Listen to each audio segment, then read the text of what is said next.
ndị obodo Awkuzu apụtago ma kwupụta obi aṅụrị ha maka ọlụ nke a na-alụ n'ebe ahụ. Ọlụ ogologo ụzọ nke eji ebe ahụ bụ nke nyere ha obi aṅụrị. Ka anyị sonyere Ngozi Obileri ka o wetara anyị akụkọ a n'ebe o zuru oke.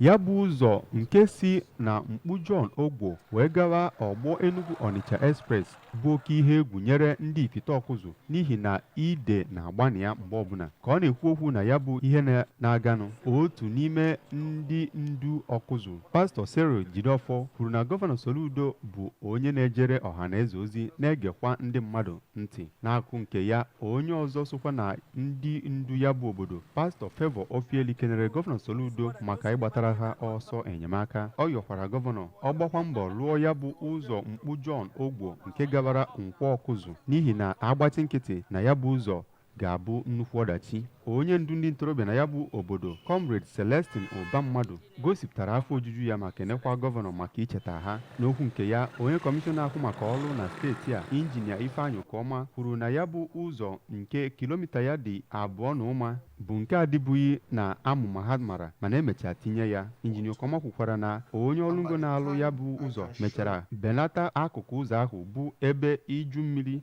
gbajugoro ma kwuo na a ga-awụ ya kolota n'izu ụka a.